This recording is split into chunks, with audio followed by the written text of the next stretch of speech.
be in the spotlight? Are you ready to share your story with the world? Well, Snails with No Shells is where you need to be. Available on all digital platforms, Facebook, and YouTube. Snails with No Shells. Leave that shell at the door.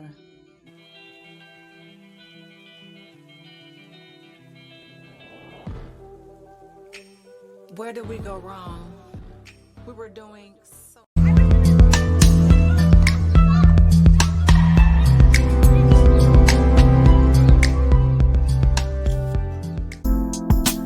My interpretation. Get your copy today. Greetings, beautiful ones. I am Ms. BJ Martin, and this is Snails with No Shells. Leave that shell at the door. That's my only rule in this room. All right, ladies and gentlemen, we're going to get right into it. I have an amazing guest joining me this evening. I have been looking forward to this conversation. Remember, we don't call them interviews, we call them conversations. All right, I'm going to bring him. Ladies, he's handsome. Let's bring him to the stage. Rick Shamley. Hey, BJ. Wow. Wow. Thank you so much. Yes, how are you? I'm awesome. I'm blessed. Awesome. Thank you so much for the invite. Yes. I'm looking forward to it. All right, let's get into it. Yes. So, Rick is a retired 34-year government employee. Wow, 30. That's a whole grown person. Yes, it is. Yeah. Entrepreneur with PlanNet Marketing, online travel business owner. We're going to get into that. And also widowed, father of 3 great grown children. And now living in Grayson, Georgia. All right, let's get into it. So Rick, where were you born and raised? Born and raised in the great state of New York, in the city of White Plains, which is a suburb of the city. So it's about maybe 30 minutes outside of the city, north of New York City. So it was a beautiful place to grow up because you got the best of both worlds. Getting into Manhattan, to the Bronx, and the other boroughs was really a train ride away, or we could drive, and we had the luxury of not having to be on top of so many people, but being able to get to the city and enjoy so much of what New York City had to offer. So I actually born and raised in White Plains, and moved to a area of White Plains called Greenburgh, New York, which is just the next town over. So had a great experience growing up there. Everyone was like a big family in the neighborhood. All my family grew up in that area, so we were all really close knit. So yeah, White Plains, New York is home, and I left New York in '93. Never thought I'd ever leave New York, but it just got so expensive up there, BJ, and it was just too much. I was working 3 jobs at one time and still struggling to pay rent. Wow. Yeah. Wow. And were you married during that time? Yes, I got married very young. I married my high school sweetheart. And we used to argue with each other all through middle school. And then that's when I knew she was going to be my wife. And I told her in the 10th grade, I said, you are going to be my wife. And then we started dating. We started dating in the 11th grade, broke up over the summer, got back together in our senior year. And we both thought we were going to college away. She thought she was going to Howard. And I was trying to go to upstate, one of the SUNY schools upstate. And we both ended up going to college locally. She went to school in Manhattan, FIT, and I ended up going to a community college. And we were just meant to be together. We got married at 23 and had our son in New York. And then we wanted more kids. We wanted a house. And then I came to visit my brother who was living in Atlanta at the time. And I fell in love with him. Yes. You know, I mean, it was just like, okay, this is where I'm going to raise my family. And I came back to New York, told my wife we moving. I put in a transfer with the post office. I was with the post office at the time in New York. Okay. Got a transfer like it was just meant to be. I think my meant transfer to be. Meant to be. And what year? Around what year was this? This was '93. And look, Rick, And see, I'm originally from Cincinnati, Ohio. And in 93, it's like I moved down here in 93 too. Yeah. It was like it was a call, like it was a signal, like it's time to head back to the South, Because when I moved down here, I ran into a lot of people from Ohio. I ran into a lot of people from New York who had just moved in 93. It's something special about 93. There was something going on in the air where Atlanta was so hot. It was. And if you came to visit, you were going back to pack. Absolutely. That's true. Okay, so before we continue that, I want to ask you another question because we're going to get into that, the rest of that story. Okay. So, before you went to college and got married and all that good stuff and met your sweetheart at middle school, what did you want to be when you grew up? Well, I always dreamed and told my mother and father I was going to be a football player in the NFL. Okay. But my body didn't quite have that same plan, right? Okay. I played football all through high school, but I was a little guy. I was like 5'11", 165 pounds wet when I graduated. And, going to college, you get around like really big players. And I was like, oh, nah. Even when I went to school, I said, nah, I'm not going to do this anymore. I played in high school. That was enough. Right. After all of those broken bones and bruises and many concussions, I was like, I don't think this is a career for me because I'm just not built for it, right? Okay. And then, so dabbled in a few other jobs. I ended up going to school to get my real estate sales license. So I tried that venture in New York. And I was able to rent some places, but I couldn't sell because I was young. I was like 21, 22 at the time, maybe 21. And the real estate market was still pretty high in New York. And no one was going to trust me selling a $500,000 house or at that time, maybe $250,000 home. Oh, wow. More experienced agents. So I tried the real estate for a while. And then I ended up working for a trucking company that delivered electrical supplies. I did that for a little while. And then me and a buddy of mine, I said, man, let's just go take the post office exam. I heard they're hiring. Let's just take the test. And I'm going to be honest, BJ, looking out the window growing up as a kid, I never wanted to do it. I never wanted to be a mailman. I never looked outside my window and said, you know what, I want to do that when I grow up. Right. But, I took the test. I got hired. I said, all right, well, let me give this thing a shot. And at that time, I think my son was either my wife was pregnant or she was pregnant with my son. And so you got these responsibilities looking in front of you, and, as a man, we're going to do what we're supposed to do to take care of our family. So I ended up starting with the post office, and I said I was going to do 5 years and I was going to get out. So at the end of the 5 years, that's when I put in the transfer to come to Atlanta. Okay. And I said, okay, I'm going to get to Atlanta. I'm going to do another 5 years and do something else of my own to get out. And I always had that entrepreneurial spirit, but nothing that I was doing was paying me enough to leave the post office. So, yeah. And I was just always looking for a way out. And I don't knock the post office. It was a pretty good job that paid my bills. It kept my family fed. And I was fortunate and blessed to do my 34 years. I felt like I did a prison sentence, but I did my 34 years. Yes. And the last 5 years was the hardest. And I just was too old for it. I mean, I'm 57, but after 30 years, you would think the end of your journey, your end of your career would get easy, but it just it got very difficult those last 5 years. It was very, very time demanding. Overtime, the overtime wasn't optional, it was almost mandatory. Okay. Yeah, so but I was fortunate to get out. I got my freedom paper last year. Right. Wow. Yeah. And so did you wind up actually being a mail carrier? Because I know there's so many. Yes. Post office. You really did.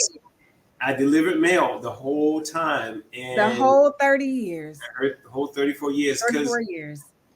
I saw the post office as a stepping stone to where I really wanted to be. And it never included me elevating in the post office. And they asked me several times, did I ever want to get into management? And I just said, Nah, because I saw the stress, Okay. and you know, they were on salary where I was on. We were getting hourly wage, so I made a lot of overtime doing what I was doing. Whereas in management, they had to put up with a lot of craziness, and I just didn't want that because I always had in my mind that I was going to do something else to get out of there. I didn't want to elevate in the post office, so Okay. I Yeah, 'cause delivered I now. guess like if you elevate, I guess think like I'm gonna really be stuck up in here. Yes. I don't want to get comfortable. Yeah, Right. Right. that's the trap. Like you can get very comfortable, and you start to kind of like settle. Yeah. And in the businesses that I was in, Mm. most of the time it dealt with network marketing, right? So I had to be around people that allowed me to build my business, right? So if I was stuck inside the post office as a manager, I wasn't exposed to the different people every day as I was when I was delivering mail. Every day I was outside around thousands of new people every day. Mm-hmm. So it helped me to build my business. Okay. Okay. Yeah. So okay. So I'm trying to what direction I want to go. Cause see you network marketing. Oh my gosh. Oh, I think network marketing is like you either love it or you don't. Yeah. You know what I'm saying? And Yeah. uh, You got to have a heart for it, right? And what I found is that most people don't even realize it, but indirectly, we are all network marketers oh, for yeah. something. Mm-hmm. Like Mm-hmm. if you wear a Gucci purse or a Louis Vuitton purse, or you're driving a Mercedes Benz, or whatever if you're wearing Chanel, you're marketing for free those companies, those products, right? So it took me a little while to grasp it, but Mm-hmm. network marketing just allows you to make money doing it as opposed to you doing it for free. If I went to see Wakanda Forever, right, the new Black Panther Oh, you movie, did? I I hadn't saw seen it it yet. twice. I saw it twice. It was so Twice. good. And I told people it was good, but they didn't cut me a check. So that's network marketing. I'm advertising the movie for people to go see it. So of course they can make money, but I'm not advertising them for to make money. I'm just advertising because it was a really good movie, Yeah. And Okay. people ask me, Rick, where do you get your beard trimmed up? I said, I do it myself. I should tell them I'll do it and make some money for, charge them a fee, make a little money doing it. But that we're all network marketers at some point in time. Sometimes, most cases it's just that people are doing it for free. Mm. Yeah. Okay, that's another Way to look at it, right? I'm trying to process it like, uh-huh. Yeah. Okay. You're gonna the next time you go to a restaurant or Uh-huh. a hair salon, and you share with someone, you're marketing their business, and it's gonna hit you. You're like, you know what? Rick is right. I'm marketing for them for free.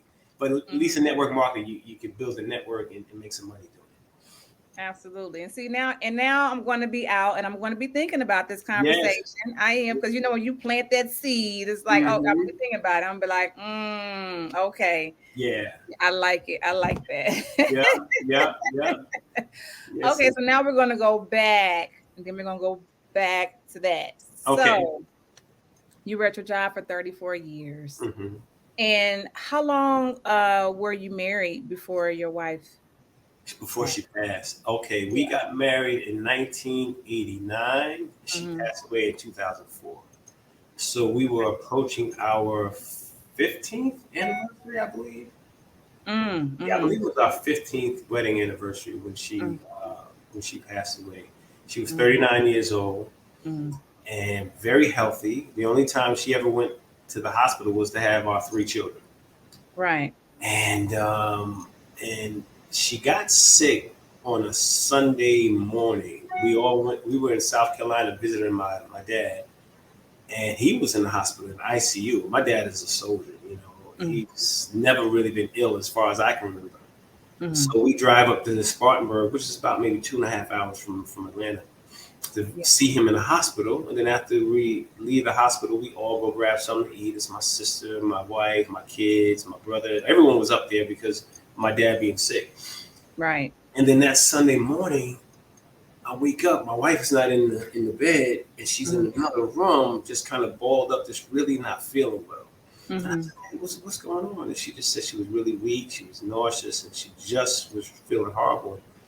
So all morning she was just still not really getting better. So we decided to take her to the closest urgent care Mhm. that was near. That was a Sunday, and there was an urgent care facility like right outside the subdivision where my parents live.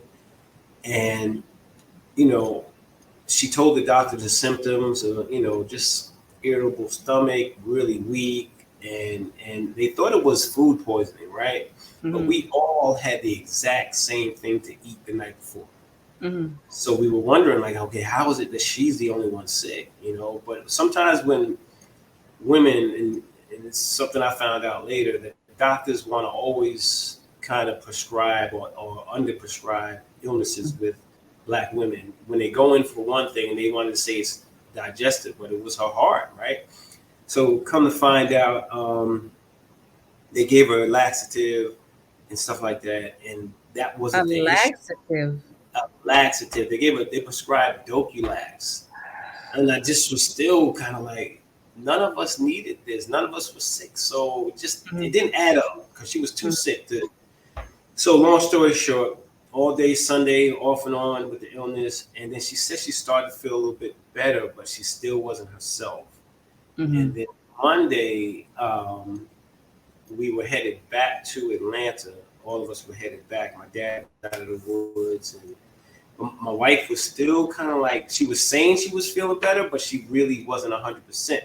And when we found out what it was, she had an aneurysm. She had an aortic aneurysm, which is a blister Oh, on your main artery. Usually aneurysms are in the brain, and there are other yeah. places in your body you can have them. But it was on the main artery coming out of her heart with the clean blood. So your heart filters your blood and then recirculates it back through your veins into your body, right? That's how we Mhm. get oxygen to all of Right. the areas of the body. So the blister aneurysm must have popped, and now she was internally slowly bleeding to death. Mhm. So Wow. the pain was gone, but she was still very ill, and nobody knew it. She was gravely ill at that time, and the only way the doctors would have been able to catch it, as if they it would have been if they did I think they said a CAT scan and they saw it, or they were actually inside of her doing surgery for something else. They would have saw that she was bleeding internally. So that Monday evening, it just escalated to the point where she was gasping for air. We had Mhm. made it back to Atlanta, got the kids something to eat, and got back to the house. She said the smell of the food was making her very nauseous. So when I got her in the house, I took her to the bed to lay down, and the kids were eating. And then she just started coughing, uncontrollably. And then it Mhm. just escalated. So I called 911. By Mhm. the time 911 got to the house, where my bedroom was set up, that they couldn't get the gurney to the back. So I'm walking with my wife with her arms wrapped around my shoulder, walking backwards into the living room to the EMS so that they could get her and start working on her. And the moment I sat her down on the couch, it was like she just took a last breath. And they said that because the blood wasn't going to her lungs, that she was Mhm. suffocating. She wasn't able to get oxygen to her lungs, and she just took a last breath. So she was 39. She's our angel in heaven looking out for us, Yes. now. And, Yes. it's been a journey, but me and my kids, we made it through. Yeah, yeah. Oh, wow, Rick. Yeah, yeah, yeah. I think I need to write a book on this one. Oh yeah, we're gonna get you set up on that one. We're not. Yeah, yeah. Oh my gosh. Yeah. And I Oh. never expected, like, I had asthma really bad as a kid living in New York. Mhm. So in my mind, I just knew I was going to leave before her. So Right. financially, I had all the insurance on me. I had very little insurance on my wife. She's a teacher. She worked at the DeKalb County school systems. So Okay. she had minimum, which was what we planned. As I said, there's no need for you to get a whole lot of insurance. Now, Right. hindsight back, it's always best to have, the maximum that you can afford on both, because you just never know. Hmm. And I just felt like if I made it to 50, I was happy. And here I am blessed to see 57, but Yes. because I had Yeah. the asthma so bad growing up in New York, I guess the air quality was so bad, I just didn't expect to see 50, you know. and then Wow. for her to go first, that was kind of tough. Hmm. Mm. Yeah. Hmm. Oh, and yes, ladies and gentlemen, Rick said everybody just make sure everybody is covered to the maximum, like you said, because you just never know. And you know, statistically, the husbands usually pass away before the wives. Yeah. So Yeah. that is how it usually happens. But wow, I got so much going on in my head. I don't even know what to say. Like I'm speechless. But Oh wow. what I could add to it, Yes. the family support after Hmm. she passed from my side, her side. I mean, we're all one family. We don't do that in-law stuff, you know, Right. because we grew up around each other from middle school. So her mom was like my mom was her mom, and we just one big family. And the Yeah. aunts lived here. Her mother lived right up the street. So she would come over in the morning, sometimes stay the night to help me get the kids ready for school because I had two daughters, right? So my son Oh. had just started high school. My son was 14. My daughters Hmm. were 10 and my daughters were 8. So now I'm stuck trying to do hair. And you know what I'm saying? So, Yes. there's a Yes. lot of things. And then my son just started high school, right? And him and his mother were very close. So he was Hmm. 14. And then there was a 6-year gap until we had our second child. And then Hmm. 2 years after that, we had the third. So he was the only child for 6 years. And she spoiled Right. him rotten, I spoiled him. know it. She I would cook know dinner. She would cook dinner for me and her, and then cook something separate for him. You know. So I said, "Are you going to do that for all of the kids? Everybody's going to have something different to eat, you know." So, Mm-mm. but once No. the girls were born, she stopped doing it, you know. Yeah, And yeah, yeah, yeah, but he was a mama's boy, you know, and that hurt and crushed him to a point, you know. But we rebounded from it.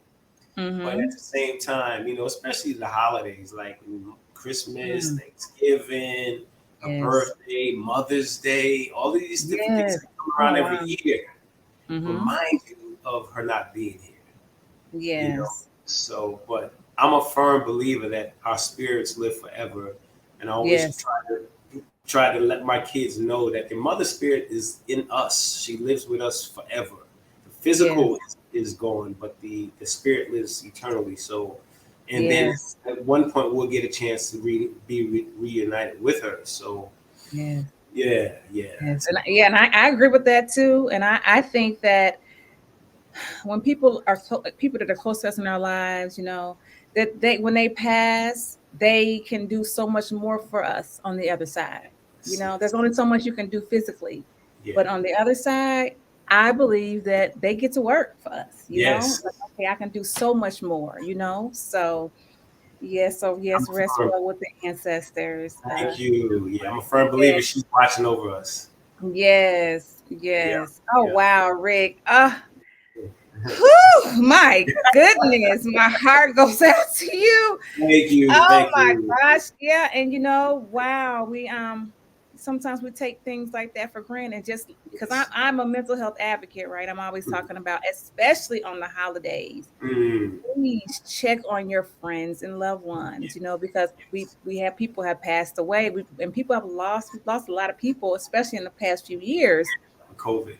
Reach out, just send a text, check on them, make sure that everybody is okay, because sometimes when we're not dealing with it, we forget about Other other people people. are dealing with certain things. You know what Yeah. I'm saying? So yeah, Yeah. Yeah. Yeah. wow, Rick. It's like it's beautiful because everybody wound up okay, you're okay, and Yeah. It yeah, made us stronger. Like my daughters are yes, my heroes. My son is my hero. Because my mother, yeah, and father are still living, so I have no clue how they feel. Right. I lost a mhm, spouse, which is different than yeah, losing a parent. And yeah, they're my heroes. They don't even know it, but like they're my heroes, and they were so young. It's funny. My middle daughter, she looks just like her mom, right? My uh-huh, oldest daughter, I should say. I have a son and two girls. So uh-huh. my oldest daughter was 10 at the time, and she just fell into this role as if her mother's spirit jumped right into her.